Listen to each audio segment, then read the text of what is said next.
Dozens of people of East African descent have been charged, convicted, and sentenced for stealing more than $1 billion in taxpayer money from government programs during COVID. Do you take responsibility for failing to stop this fraud in your state?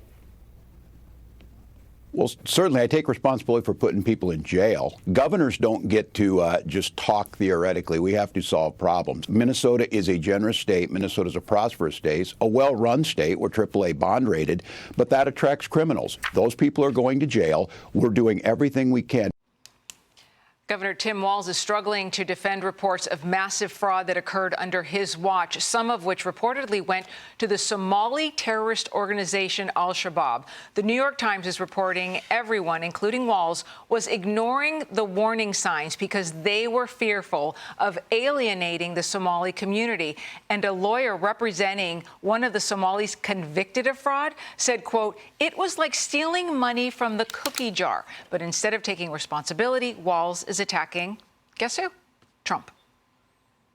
That is totally disconnected with demonizing an entire group of people who came here fleeing civil war and created a vibrant community that makes Minnesota and this country better. But that's Donald Trump.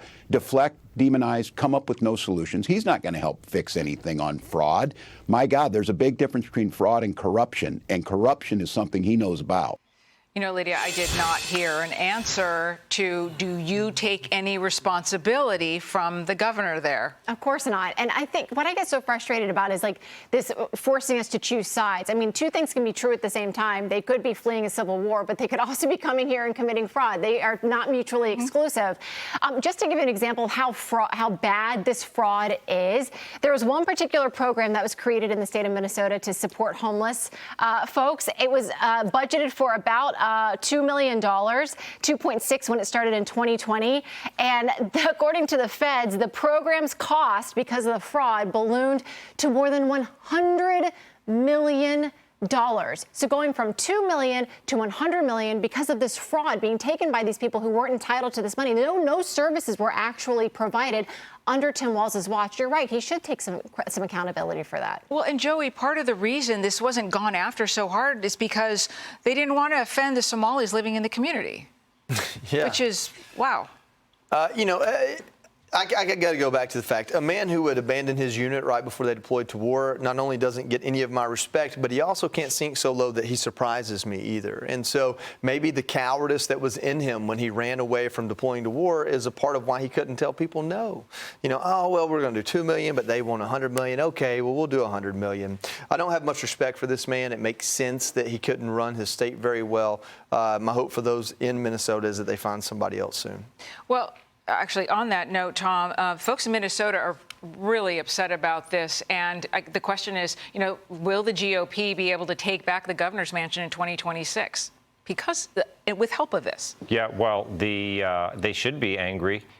We got the governor here who's trying to blame Trump, and he's touting his AAA bond rating of his state to try to answer that question. And you've got a community that was committing fraud on a massive scale, and he called them a vital and vibrant part of our community. I wonder if the citizens of Minnesota agree with that they're a vibrant part of their community. No, these are taxpayers, Lydia. I mean, these are folks who are sitting there trying to make a living day to day, survive on what they've got, and they're watching this and hearing an attorney of a convict say it was like taking candy from a baby? Yeah, the real irony here is that it sounds like the state would have really benefited from some doging, some oversight, and some inquiry. Yeah. But Tim Walz, governor there, he was too busy, criticizing Elon Trump and celebrating when the Tesla stock fell to really stop and think, oh, maybe we could borrow some of the principles that Elon Musk is espousing there in D.C. Hey, Sean Hannity here. Hey, click here to subscribe to Fox News YouTube page and catch our hottest interviews and most compelling analysis. You will not get it anywhere else.